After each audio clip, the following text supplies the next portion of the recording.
on a l'impression qu'on tente d'épuiser toutes les voies de recours au niveau du bloc occidental.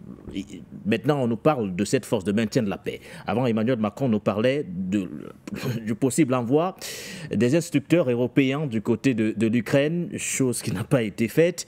L'adhésion de l'Ukraine qui tarde toujours, l'aide militaire à l'Ukraine qui s'amoindrit. De plus en plus, l'arrivée de Donald Trump qui se pointe à l'horizon, patient parfum d'homme. Quelle est l'interprétation qu'il faudrait donner à cette nouvelle tentative aujourd'hui? Ou du moins, qu'est-ce qui est recherché quand on nous parle désormais de soldats de maintien de la paix, mais plus de soldats pour aller affronter la Fédération de Russie? Sont-ils en train de faire profil bas, parlant de soldats de maintien de la paix, patient parfum d'homme? Non, on change tout simplement de tactique, voire de stratégie, mais on maintient, non, on change de tactique, mais on maintient la même stratégie. Ouais, l'objectif reste le même, oui, celui d'agresser la Fédération de Russie. Infliger une prétendue défaite stratégique à la Russie. Mais ce qui est frappant, une fois de plus, excusez-moi d'insister là-dessus, c'est-à-dire que le boulot des médias, oui. Et quand on vous dit que nous sommes en guerre, le boulot des médias. Voilà un individu, M. Zelensky, ce comédien, qui, sur le point de vue légal, n'a plus aucune légalité ni légitimité pour parler au nom des Ukrainiens.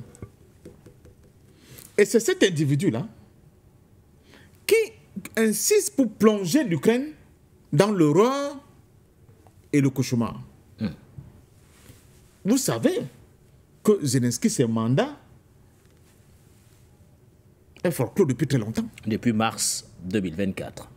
Vous savez que, justement, toutes les formes d'opposition, à la fois, même médiatique, de syndicats, tout a été pour une démocratie, hein, pour ce qui est considéré comme la plus grande démocratie d'Europe de l'Est, l'Ukraine. Mais y avait-il réellement de la place pour des élections dans un tel contexte, patient parfum d'homme? Non, mais c'est eux qui nous disent qu'ils sont démocratiques. Vous dites qu'il n'y avait pas de place pour des élections dans un tel contexte. Oui. D'accord. Mais pourquoi on en demande pour d'autres? Ça aurait été d'autres qu'on aurait claironné partout que mais organiser les élections. Je ne me tourne pas vers l'AIS parce que bon, on va me dire je vais revenir toujours là où je me sens à l'aise. Je peux prendre même d'autres exemples. Donc c'est pour vous montrer comment les médias peuvent manipuler les opinions. Parce que tout ce ramdam-là est dirigé, en direction des opinions ukrainiennes, et heureusement qu'elles commencent bien à comprendre dans quel trou noir on est en train de les amener, mais aussi en direction des opinions occidentales, donc européennes, qui continuent de payer, soutenir financièrement cette guerre-là sans qu'ils ne comprennent très bien ce qui est en train de se passer. Troisièmement, il y a le plan américain, le Deep State, qui sent pertinemment qu'avec la fin de cette confrontation armée, toutes les armes qui sont en train de produire là, et qu'on veut vendre à des tiers plus tard, où est-ce qu'on va les mettre? Et maintenant, une fois de plus, la question que tout le monde, au monde entier se pose, qu'est-ce qui aura changé?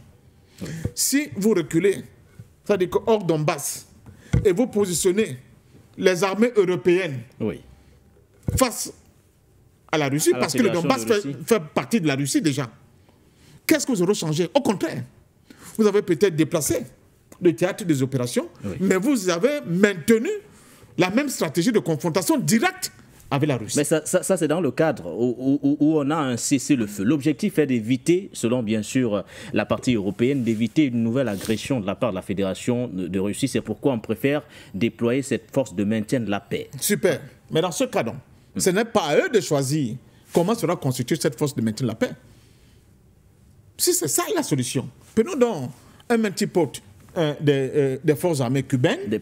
Non, je fais une proposition qui va arranger M. Macron. Des forces armées cubaines, sud-africaines, slovaques, hongroises, algériennes. Slovaques, on doute. On doute beaucoup sur la position de la Slovaquie. Nous sommes là en plein dans la continuation du projet de ce Deep State aidé par les wokistes qui veulent absolument infliger une défaite à la Russie. Parce que c'est quoi ce projet? De positionner les forces, en fait, ce sont les forces de l'OTAN, qu'on veut mettre devant la Russie? Non, allez chercher des forces ailleurs. Prenez les forces japonaises, apparemment ce sont vos amis. Hein? Même sud-coréennes, si vous voulez. Indienne, si vous voulez, parce que l'Inde a aussi une armée, chinoise, et dans ce cas-là, faisons donc cette force d'interposition avec les nouvelles réalités territoriales issues, n'est-ce pas, de cet accord qui va surgir. Mais non, ce n'est pas ce que propose Macron.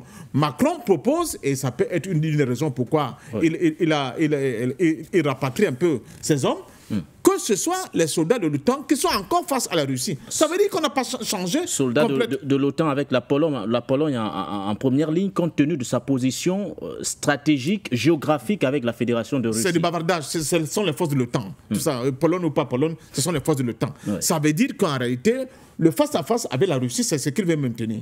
Il veut maintenir ce face-à-face. Après, il y aura une provocation un jour, et puis ces LGBTistes internationaux là vont dire que vous voyez, on vous avait bien dit, pour avoir le prétexte d'une guerre maintenant, j'allais dire décisive et frontale contre la Russie et embarquer tout le monde entier dans une troisième guerre mondiale. Ça, je pense qu'ils ne sont pas assez futés. Mais je vais vous dire, pour sortir, hein, j'ai de plus en plus l'impression que tous ces gars-là, qui sont LGBT, wokistes, etc., ont un complexe de supériorité vis-à-vis des autres. Ils ont l'impression que les autres ne savent pas réfléchir et qu'ils sont les seuls à être capables de réfléchir.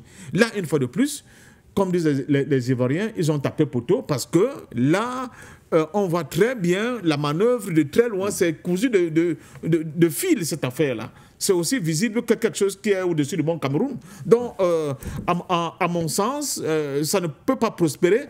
Que quel qu'en soit l'avis de Trump sur cette question-là, il faudra neutraliser, faire de l'Ukraine ce qui va rester d'ailleurs, un espace neutre, sous surveillance, si vous voulez, des forces internationales qui ne sont pas uniquement les forces de l'OTAN.